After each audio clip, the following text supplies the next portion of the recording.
एकूण तुमच्या गावामध्ये किती कोटींचा भ्रष्टाचार झाला? आमच्या गावामध्ये अंदाजे आतापर्यंत 24 कोटीच्या पुढे भ्रष्टाचार झालेला आहे।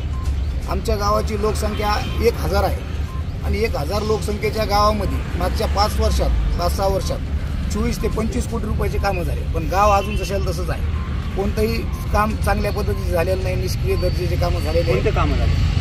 पांधन रस्ते झाले 13, त्याच्यात काही कामं पांधन रस्त्याच्या आधीच झालेले होते, त्याच्यावर डबल कामं दाखवून पैसे उचलले।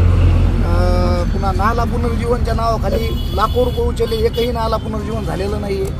आणि सिमेंट रस्त्याचे व प्युअर ब्लॉकचे जे कामं आहे ते अतिशय निष्क्रिय दर्जाने कमी झालेले, मेजरमेंटमध्ये कामच भरत नाही, पैसे तर पूर्ण उचलून मोकळे झालेले आहेत। सदर सरपंच, ग्रामसेवक, आधी पदाधिकारी, परत भूमिगत गटार झालेलेच नाही। वैयक्तिक लाभ शेततळे तुम्ही कागदावरच, शेतकऱ्याला सुद्धा माहीत नाही की माझ्या नावावर शेततळ तयार झालं, पैसे उचलून मोकळे झाले। आता शेतकरी मागायला गेला शेततळ तर ते म्हणले तुम्ही आधीच लाभ घेतलेला, म्हणून हे एक उघडकीस आलेलं। परत सिंचन विहिरी 120 ते 140 झालेले आहेत। 15 वित्त आयोगमध्ये पूर्ण कामं उलटू उचललेले, 15 एकही काम आमच्या इथं झालेलं नाही। 15 वित्त सत्ता कोणाची ग्रामपंचायतमध्ये भाजपची सत्ता आहे सध्या। भाजपच्या आमदार साहेबांच्या जवळचे माणसं आहेत, त्याच्यामुळे त्याच्या जीवावर ते आम्ही जो आतापर्यंत 1 वर्ष झालं, 1 ते 1.5 वर्ष झालं की आम्ही वारंवार पत्र व्यवहार करतो की साहेब ह्या कामाची चौकशी झाली पाहिजे, प्रत्येक कामाची चौकशीची मागणी केली, पण सत्तेत असल्यामुळे त्यांची कोणतीही चौकशी आतापर्यंत 1.5 वर्षात झालेली नाही। आमच्याकडे त्या प्रत आहेत, पहिले पत्र व्यवहार केलेले ते पूर्ण आम्ही तुम्हाला देतो मीडियासमोर। आता तुम्हाला आश्वासन दिलं की तुम्ही उठणार का?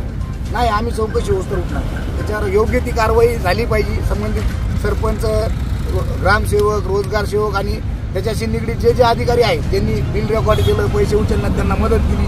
आम्ही वारंवार पत्र व्यवहार करून पण त्यांनी बिल उचलून दिलं। आता टंचाईचं बिल होतं, बोडके साहेब म्हणून इथं डेप्टी इंजिनियर, त्यांना मी एक 10 दिवसाखाली पत्र दिलं की टंचाईचं कोणतंही काम झालेलं नाही, तरी सुद्धा त्यांनी 8,24,000 असं काहीतरी बिल पूर्ण विड्रॉल करून दिलं, त्यांना उचलून दिलं एमबी रेकॉर्ड।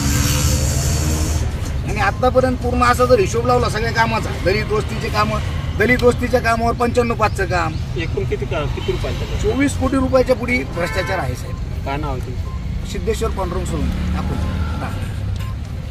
माजी सरपंच का ग्रामस्थ?